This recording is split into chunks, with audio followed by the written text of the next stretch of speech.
Hello বন্ধুরা, কেমন আছো তোমরা সবাই? আশা করি অনেক অনেক ভালোই আছো। আর তোমাদের ভালোবাসায় আমিও অনেক ভালো আছি, কারণ তোমরা আমাকে যে পরিমাণে ভালোবাসা দিয়েছো এবং সাপোর্ট দিয়েছো তা আমি কোনোদিন ভুলতে পারবো না। তাই তোমাদেরকে মজা দেওয়ার জন্য আবারও একটি নতুন গল্প নিয়ে হাজির হলাম। গল্পটি শোনার মতো আশা করি তোমাদের দাঁড়িয়ে যাবে এবং তোমরা হাতের কাজ করতে সবাই হেডফোন নিয়ে বসে যাও। যদি আমার গল্প শুনে মজা পাও তাহলে অবশ্যই আমার চ্যানেলটি সাবস্ক্রাইব করবে। তো চলো বন্ধুরা, আমরা কথা না বাড়িয়ে আসল গল্পে চলে আই। যেই দিন আমার ভাবি গোসলের পরে নতুন পোশাক পরে তৈরি থাকতো, সেই দিন আমার দাদা সারা রাত ভাবিকে ঘরের বাইরে দাঁড় করিয়ে রাখত। একদিন আমি ভাবিকে জিজ্ঞেস করি, এমনটা কেন হয়? ভাবি বলে, আমাকে নিজে গিয়ে দেখে নিতে। এটা জানার জন্য আমি একদিন গোসল শেষ করে ভাবির পোশাক পরে দাদার ঘরে গিয়ে ঢুকি। কিন্তু যেই আমার চোখ দাদার উপরে পড়ে আমি অবাক হয়ে উঠি, কারণ দাদা তো আমরা দুই বোন আর এক ভাই। আমার দাদার নাম ভূপেন। দাদাকে নিয়ে আমার মায়ের অনেক গর্ব ছিল, যেমনটা সব মায়েদের থাকে। কিন্তু মা ভূপেন দাদার একটু বেশি প্রশংসা করত। মা ওকে যতটা ভালো ভাবত ও আসলে ততটা ভালো ছিল না।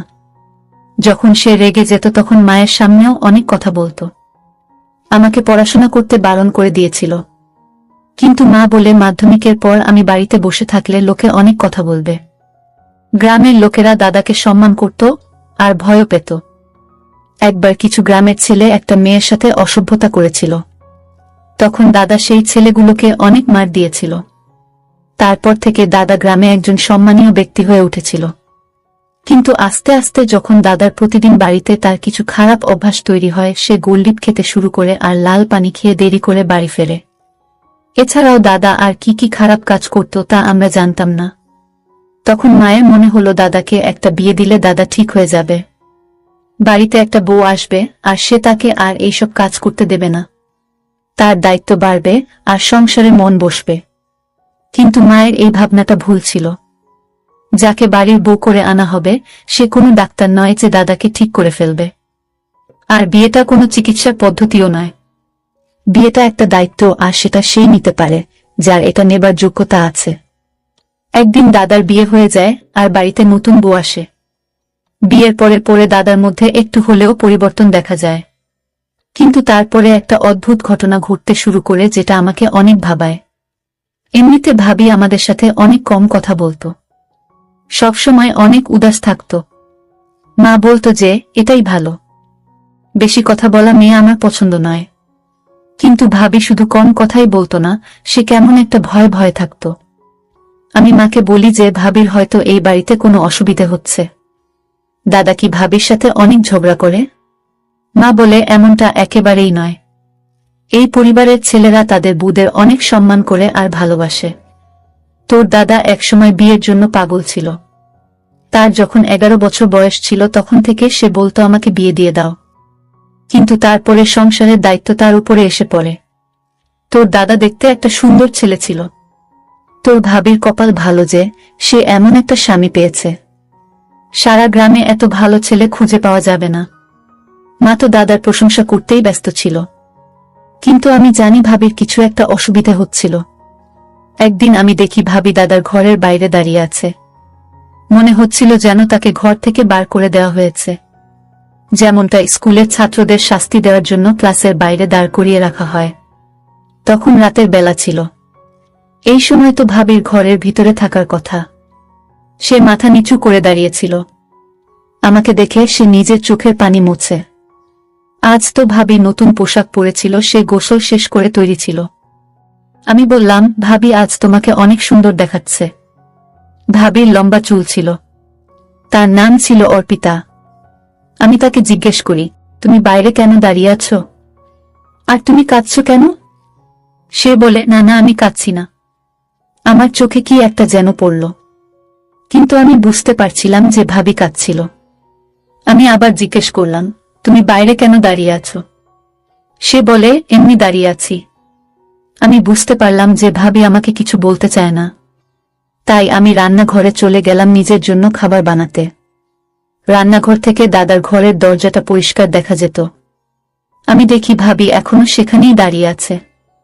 আমি রুটি আর তরকারি বানালাম, কিন্তু ভাবি সেখান থেকে চলে গেল না। সে আমার দিকে পিছন করে দাঁড়িয়েছিল। মনে হয় সে কাঁদছিল। দাদা তো ঘরের ভিতরেই ছিল। ঘরের দরজাটাও খোলা ছিল। তাহলে ভাবি ঘরের বাইরে কেন দাঁড়িয়ে আছে? এত সুন্দর পোশাক পরে সেজে আছে। দাদার তো উচিত ভাবিকে ঘরের বাইরে বেরোতেই না দেওয়া। কিন্তু ভাবি ঘরের বাইরে দাঁড়িয়ে আছে। আমি খাবার বানিয়ে নিজের ঘরে চলে গেলাম। সকালে যখন উঠলাম তখন দেখি ভাবি সেখানে নেই। কিন্তু কাল রাতে সে ঘরের বাইরে দাঁড়িয়ে কি করছিল? আমি ব্যাপারটাকে এড়িয়ে গেলাম। 4 দিন পার হয়ে গেল। একদিন ভাবি আমাদের সাথে বসেছিল। তখন দাদার ফোন আসে। দাদা বলে যে আজ সে দুপুরের খাবার খেতে বাড়িতে আসতে পারবে না। কিন্তু দাদা না খেলে ভাবি খায় না। ভাবির অনেক ক্ষুধা পেয়েছিল।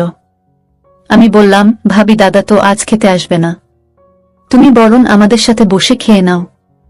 ভাবি যখন আমাদের সাথে খেতে বসে তখন মা হঠাৎ করে এদিক ওদিক দেখতে শুরু করে আর বলে, একটা খারাপ গন্ধ আসছে।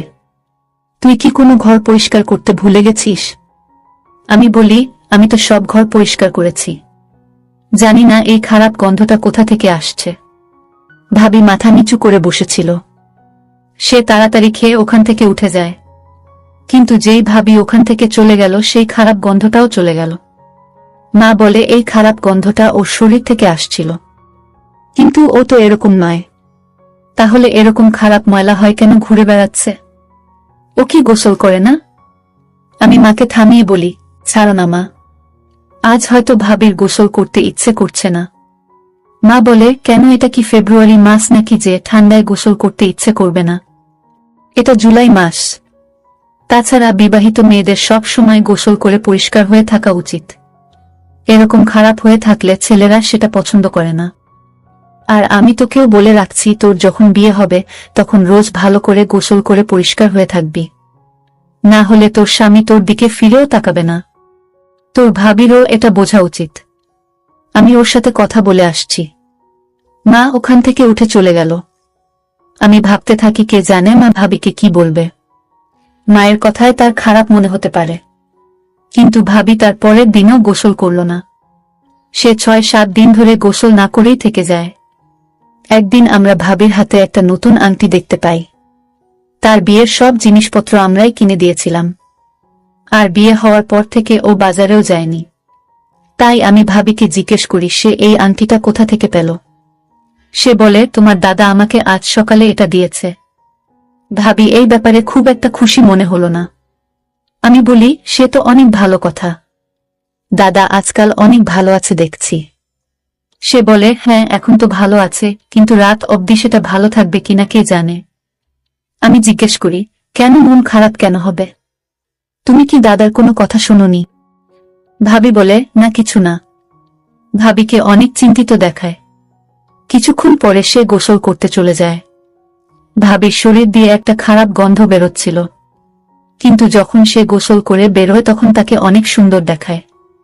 আজকেও ভাবি নতুন পোশাক পরেছিল। আমি ভাবিকে এটা সরাসরি বলি না যে রোজ এভাবে গোসল করে পরিষ্কার পরিচ্ছন্ন হয়ে থাকবে।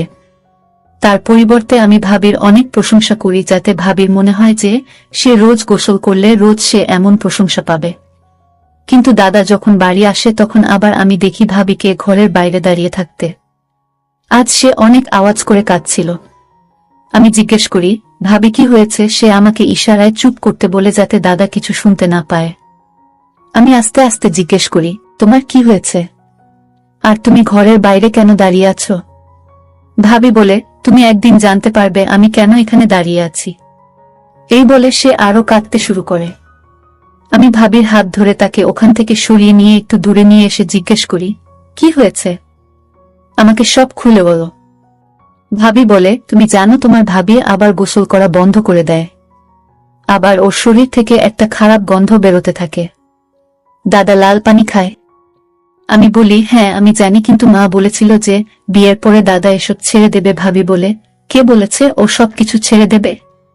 ও এখনো লাল পানি খায়। আমি বলি, সে তো বুঝলাম যে দাদা এখনো লাল পানি খায়, কিন্তু তার সাথে তোমার ঘরের বাইরে দাঁড়িয়ে থাকার কি সম্পর্ক? ভাবি বলে, আমি জানি না, আমি কিচ্ছু জানি না। আমাকে ছেড়ে দাও, আমাকে ওখানেই দাঁড়িয়ে থাকতে দাও। আমি কিছুই বুঝলাম না। কিছুদিন পরে ভাবি আবার গোসল করা বন্ধ করে দেয়। আবার ওর শরীর থেকে একটা খারাপ গন্ধ বেরোতে থাকে। এই গরমের সময় যদি কেউ ৬-৭ দিন গোসল না করে তাহলে তার শরীর দিয়ে খারাপ গন্ধ বেরোবেই। ভাবি যখন মায়ের কাছে এসে বসত তখন মা নাক বন্ধ করে দিত। আমি মাকে ইশারা করলাম কিছু না বলতে, কিন্তু মা বলতে থাকে, ওর গোসল করতে কি অসুবিধা হয়? আমি বুঝতে পারি না ওর মা কি ওকে কিছুই শিখিয়ে পাঠায়নি। কিন্তু ভাবিকে খুবই চিন্তিত দেখায়, উদাস আর লজ্জিত দেখাচ্ছিল। ভাবি যেই দিন গোসল করত সেই দিন দেখতাম তাকে ঘরের বাইরে দাঁড়িয়ে থাকতে। আর যেই দিন সে গোসল করত না সেই দিন দেখতাম দাদার মন অনেক ভালো থাকত, কারণ সে ভাবির জন্য গিফট নিয়ে আসত। মাঝে মাঝে তার জন্য বিরিয়ানিও আনত। বাড়িতে ডাল রান্না হতো আর ভাবি বলতো তার ডাল খেতে ভালো মনে হতো। ভাবির এত আবদার দাদা মেনে নিত, কিন্তু এমনটা কেন হতো যে যেই দিনই ভাবি গোসল করে নতুন পোশাক পরে থাকত সেই দিন দাদা তাকে ঘর থেকে বের করে দিত? এইসবের মানে কি? মা তো বলতো যে ছেলেদের পরিষ্কার পরিচ্ছন্ন মেয়ে ভালো লাগে, যার শরীর দিয়ে ভালো গন্ধ আসে, যে ভালো করে চুল বাঁধে। ভাবি যেই দিন নতুন পোশাক পরে সেই দিন তাকে অনেক ভালো দেখায়। ভাবিকে অনেক সুন্দর দেখাতো। তার শরীরের রং অনেক সাদা, তাকে সব রঙের পোশাক পরলে ভালো দেখায়। কিন্তু এমনটা কেন যে যেই দিন ভাবিকে বেশি সুন্দর দেখায় সেই দিন দাদা ভাবির সাথে ঝগড়া করে তাকে ঘর থেকে বের করে দেয়? আর যেই দিন ভাবির শরীর দিয়ে খারাপ গন্ধ বেরোয় সেই দিন দাদা তার সব বায়না মেনে নেয়, তার জন্য গিফট নিয়ে আসে? এবার আমাকে কিছু একটা করতেই হবে। এসব কি হচ্ছে? দাদার এ কেমন রুচি? একদিন আমি ভাবিকে জিজ্ঞেস করলাম, এইসবের মানে কি? ভাবি বলে, একদিন তুমি নিজেই সবকিছু জানতে পারবে। আর একদিন আমি সব সত্যিটা জানার সুযোগও পেয়ে গেলাম। একদিন ভাবি হঠাৎ তার বাবার বাড়ি চলে যায়। তার বাবার বাড়ি থেকে ফোন এসেছিল যে তার মা অনেক অসুস্থ। আমার মা ও বাড়িতে ছিল না, তার এক বন্ধুর বাড়িতে গিয়েছিল। ভাবি আমাকে বলে গেছিল যে তোমার দাদা ফোন তুলছে না, সে যখন বাড়ি আসবে তখন তাকে বলে দিও যে আমার মায়ের শরীরটা খারাপ, তাই আমি বাবার বাড়িতে গিয়েছি, না হলে তোমার দাদা আমাকে অনেক বকা দেবে। আমি জিজ্ঞেস করলাম, দাদা বকা কেন দেবে? তুমি কি তোমার বাবার বাড়ি যেতে পারো না? সে বলে, না, বলে যাওয়াটা ঠিক নয়। আমি বলি, তুমি চিন্তা করো না, আমি আছি তো, আমি বলে দেব, তুমি নিশ্চিন্তে তোমার মায়ের কাছে যাও। ভাবি তাড়াহুড়াতে নিজের ফোনটাও বাড়িতে রেখে চলে যায়। ভাবি চলে যাওয়ার পরে আমার মাথায় একটা আইডিয়া আসে। আমি ঠিক করে নিই আমাকে কি করতে হবে। দাদা বাড়ি ফিরে এসে নিজের ঘরে চলে যায়। দাদার ঘরের সামনে একটা পোশাক দেওয়া আছে। তার নতুন বিয়ে হয়েছে, তাই মা বলেছে যে দরজাটা খোলা থাকলেও পোশাকটা যেন সরানো থাকে। এই গরমের সময় দাদা দরজা বন্ধ করত না, তাই পোশাকটা সরিয়ে রাখত। কারণ মা বলতো যে বাড়িতে তোর একটা ছোট বোন আছে, ঘরের ভিতরে কি হচ্ছে সেটা তার দেখা উচিত নয়। দাদা ঘর থেকে আওয়াজ করে বলে, আমার জন্য এক গ্লাস পানি নিয়ে এসো। আমি তাড়াতাড়ি গোসল করে ভাবির একটা পোশাক পরে দাদার ঘরের বাইরে গিয়ে দাঁড়াই। এমনভাবে দাঁড়াই যাতে পোশাকের উপর থেকে দাদা শুধু আমার পাটা দেখতে পায়। আমি ভাবির একটা জুতা পরে নিয়েছিলাম। আমিও ভাবির মতন সুন্দর দেখতে ছিলাম। আমার শরীরের রং ভাবির মতনই সাদা ছিল। আমি যখন ঘরের বাইরে এসে দাঁড়াই তখন দাদা ভিতর থেকে দেখতে পায় যে আমি বাইরে দাঁড়িয়ে আছি। তারপর আমার দাদা কিছু অদ্ভুত অদ্ভুত কথা বলতে শুরু করে। প্রথমে আমি কিছুই বুঝতে পারছিলাম না, কিন্তু যখন আমি বুঝতে পারলাম তখন আমার পায়ের তলা থেকে মাটি সরে গেল। দাদা বলে, আচ্ছা, তুই আজ আবার গোসল করেছিস? তুই নিজেকে অনেক সুন্দরী মনে করিস, তাই না? তুই ভাবিস গোসল না করলে তোর শরীরের ময়লা জমে যাবে, তোর শরীরের রং কালো হয়ে যাবে, তাই তুই প্রতিদিন গোসল করে আসিস, তাই না? তারপরে আমার পায়ের দিকে কিছু একটা মারল। এখন ভূতের মতন দাঁড়িয়ে আছিস কেন? আমি আসার আগে তুই গোসল করেছিস আর তারপরে এখানে এসে দাঁড়িয়েছিস, তার মানে তোর অপমানিত হতে অনেক ভালোই মনে হয়। আমি দেখছি এখন আর তোকে মুখে বললে চলবে না, আমাকে হাত উঠাতে হবে, কারণ তোর সব অপমান সয়ে গেছে। আমি যখন বারবার বলেছি যে আমার পরিষ্কার পরিচ্ছন্ন মেয়ে পছন্দ নয়, তখন বারবার কেন গোসল করিস তুই? দাদা অনেক খারাপভাবে আওয়াজ করছিল। আমি তখন বুঝতে পারছিলাম ভাবি কেন দাদাকে এত ভয় পেত। আজ আমি বুঝতে পারি যে ভাবি কেন গোসল করত না, কারণ গোসল করলেই দাদা তার উপর এইভাবে আওয়াজ করত। কিন্তু আমি এটা বুঝতে পারছিলাম না যে দাদা এমনটা কেন করত। দাদা অনেক কথা বলতে থাকে, বলে তোকে আমি গোসল করতে নিষেধ করেছিলাম না, তাও তুই গোসল করেছিস, তোর কি আমাকে রাগাতে ভালো মনে হয়। তারপরে দাদা বকা দিতে শুরু করে। এইবার আমার ধৈর্যের সীমা পার হয়ে যায়। আমি পোশাকটা সরিয়ে ভিতরে ঢুকে পড়ি। দাদা আমাকে দেখে অবাক হয়ে যায়, আর আমিও দাদাকে দেখে অবাক হয়ে যাই। দাদা বিছানায় বসে কি একটা খাচ্ছিল। সেই খাবার থেকে একটা খারাপ গন্ধ আসছিল। দাদা বলে, তুই এখানে তোর ভাবির পোশাক পরে কি করছিস? তোর ভাবি কোথায়? আমি বলি, তুমি এসব কি খাচ্ছ? এইসব খাবার শরীরের পক্ষে ভালো নয়, এইসব খেও না। তখন দাদা মাথা নিচু করে বলে, এর মানে তুই সব কথা শুনে ফেলেছিস? আমি বলি, হ্যাঁ, আমি সব কথা শুনে ফেলেছি। এবার তুমি আমাকে বলো এইসবের মানে কি? তুমি ভাবির সাথে এরকম ব্যবহার কেন করো? তুমি এত ভালো একটা বউ পেয়েছ, তার সাথে এরকম ব্যবহার করছো। আর তুমি এখানে বসে এইসব খারাপ খাবার কেন খাচ্ছ? বাড়িতে তো অনেক ভালো খাবার রান্না হয়েছে। ভাবি তার বাবার বাড়িতে গেছে, তার মায়ের অনেক শরীর খারাপ, সে আমাকে বলে গেছে তোমাকে জানিয়ে দিতে। কিন্তু এতদিনে বাড়িতে যা যা হচ্ছিল তা আমাকে অনেক চিন্তায় ফেলে দিয়েছিল।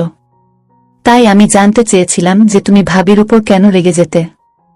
তারপরে দাদা আমাকে সব কথা বলে। আমি শুনে অবাক হয়ে যাই। সে বলে, অনেক বছর আগেকার কথা, তখন আমরা অনেক গরিব ছিলাম। তোর বয়স তখন 2.5 বছর, তাই তোর সেই সব দিনের কথা হয়তো মনে নেই। আমরা এত গরিব ছিলাম যে আমরা খেতে পেতাম না, বাড়িতে একটা টাকাও থাকতো না। আমি লোকের বাড়িতে ঘর পরিষ্কার করে 1 টাকা করে জমিয়ে 6 থেকে 7 হাজার টাকার মধ্যে সবজি কিনে আনতাম। তারপরে আমরা 3 জন খেতে পারতাম। তারপর আমি অনেক চেষ্টা করেও কোনো কাজ পেতাম না। আমি দেখতে অনেক ভালো ছিলাম, কিন্তু আমি কোনো কাজ জানতাম না। আমি লেখাপড়াও করিনি, আমার কোনো ডিগ্রি ছিল না। আমি বুঝতে পারছিলাম না আমি কি করব। তারপরে বাবাও এই পৃথিবী ছেড়ে চলে যায়। তখন আমি একটা পণ্ডিতের সাথে দেখা করি।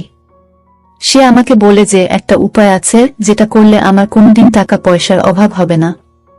সে আমাকে বলে, তোকে গোসল করা ছেড়ে দিতে হবে, সব সময় ময়লা হয়ে থাকতে হবে, খারাপ খাবার খেতে হবে, কোনো ভালো কাজ করা চলবে না।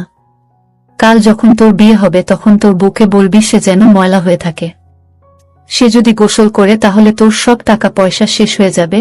সে আমাকে আরো কিছু জিনিস করতে বলেছিল। সেই সব করার পরে আমি দেখি সত্যিই আমার কাছে অনেক টাকা আসে। আজ এই সংসার সেই টাকায় চলে। তুই বল, আজ অবধি এমন কি কখনো হয়েছে যে তুই কিছু চেয়েছিস আর আমি সেটা তোকে কিনে দিইনি? আমি কি কখনো বলেছি যে আমার কাছে টাকা নেই তাই আমি এটা আনতে পারবো না? এই জন্য আমি বিয়ে করতে চাইনি, কারণ আমি জানতাম আমার বউ আমার কথা মেনে চলবে না। কিন্তু মা আমার বিয়ে দিয়ে দেয়। তাই আমি তোর ভাবিকে বলি যে সে যেন গোসল না করে। তারপর 5-6 দিন সে আমার কথা মেনে চলে, কিন্তু তারপরে তার মাথায় ভূত চাপে। সে বলে আমি ময়লা হয়ে থাকতে পারবো না, তাই পরিষ্কার হওয়ার জন্য সে গোসল করে নেই। তাই যেই দিনই ও গোসল করে পরিষ্কার হয়ে আমার কাজে আসে আমি তখন অনেক রাগ করি। আমাদের মধ্যে ঝগড়া হয় আর আমি তাকে ঘর থেকে বের করে দিই, কারণ ও যদি পরিষ্কার হয়ে থাকতে শুরু করে তাহলে আমার সব টাকা শেষ হয়ে যাবে। আমি দাদাকে বলি, তুমি আজকালকার দিনে এইসব কথায় বিশ্বাস করো? কে বলেছে তোমাকে এসব কথা? তোমার কাছে টাকা আসে কারণ তুমি কাজ করো, তুমি পরিশ্রম করে টাকা রোজগার করো। উপরে সৃষ্টিকর্তা আছে, তিনি কাউকে অপছন্দ রাখেন না। যে পরিশ্রম করে ভগবান তাকে সাহায্য করে। তুমি যেটা করছো সেটা ঠিক নয়, এর ফল তোমাকে ভোগ করতে হবে। তোমার কাছে যা আছে সেটাও আর থাকবে না। তুমি এইসব করা বন্ধ করো, আর এইসব খাবার খেতে হবে না। আমি খাবারটা তুলে বাহিরে ফেলে দিই। তারপরে দাদাকে অনেক বোঝাই। দাদা বলে, আবার যদি আমাদের সেই দরিদ্র অবস্থা ফিরে আসে তাহলে তোকে আর তোর ভাবিকে কে দেখবে? তোর ভাবি মা হতে চলেছে। আজ সকালেই সে আমাকে এই খবরটা দেয়। আমি দাদাকে বলি যে কিচ্ছু হবে না, সৃষ্টিকর্তা আমাদের পাশে আছে। দাদা বলে, তোর পড়াশোনার অনেক খরচ, তারপরে তোর বিয়ের খরচা আছে। আমি দাদাকে বলি, তুমি ভগবানের উপর ভরসা রাখো, আর এইসব করা বন্ধ করো। ভগবানের কাছে ক্ষমা চেয়ে নাও। দাদাকে আমি আমার দিব্যি দিয়ে দিই। আমি তার একমাত্র বোন ছিলাম। সে আমাকে অনেক ভালোবাসত। দাদা আমার কথা মেনে নেয়। সে গোসল করে পরিষ্কার হয়ে আসে। ভাবি ফিরে এসে দাদাকে দেখে অবাক হয়ে যায়। ভাবি নিজের ঘরে পা রাখার আগে আমার দিকে তাকায়। আমি মাথা নেড়ে বলি, এবার সবকিছু ঠিক হয়ে যাবে। দাদা ওই সব কাজ করা ছেড়ে দিয়েছে। ভাবি অনেক খুশি হয়। আমাদের বাড়ির পরিবেশটাও অনেক ভালো হয়ে ওঠে। একদিন আমরা খবর পাই যার সাথে পার্টনারশিপ করে দাদা গাড়ির ব্যবসা করত সে অন্য শহরে চলে যাচ্ছে। সে একটা ভালো চাকরি পেয়েছে। আর সে চায় এবার থেকে সব ব্যবসাটা দাদা একা সামলাক। দাদা এই ব্যবসার একমাত্র মালিক হয়ে ওঠে। সেই লোকটার কাছে এমনিতেই অনেক টাকা পয়সা ছিল, তাই এই ব্যবসাটা সে সব দাদার হাতে ছেড়ে দেয়। এর কোনো প্রফিটের শেয়ার ও সে নেবে না বলে দেয়। তার মানে এবার থেকে এই ব্যবসার সব প্রফিটটাই আমাদের। দাদা স্বীকার করে যে সে ভুল ভেবেছিল। মানুষ পরিশ্রম করলে ভগবান তাকে সাহায্য করে। পরিশ্রমের ফল মানুষ একদিন ঠিক পায়। আজকাল দাদা অনেক পরিষ্কার পরিচ্ছন্ন হয়ে থাকে। আমার অনেক ভালো মনে হয় দেখে যে দাদা নিজের ভুলটা বুঝতে পেরেছে। আমাদের বাড়িতে অনেক ভালো টাকা আসতে থাকে। ভাবি ও সুব্বরটা সবাইকে জানিয়ে দেয়। সবকিছু ঠিক হয়ে যায়। কিন্তু আমি এখনো ভাবি যে কে দাদাকে এইসব ভুল বুঝিয়েছিল। যে দাদাকে এইসব কথা বলেছিল সে মোটেই ভালো মানুষ নয়। বিপদে পড়লে মানুষ এসব ভুল পরামর্শ মেনে নেয়, কিন্তু তাতে কোনো লাভ হয় না। দাদার কাছে যেই টাকা আসছিল সেটা তার পরিশ্রমের ফল ছিল। আজকাল দাদাও বলে যে আমি ঠিক সময় তার চোখ খুলে দিয়েছি।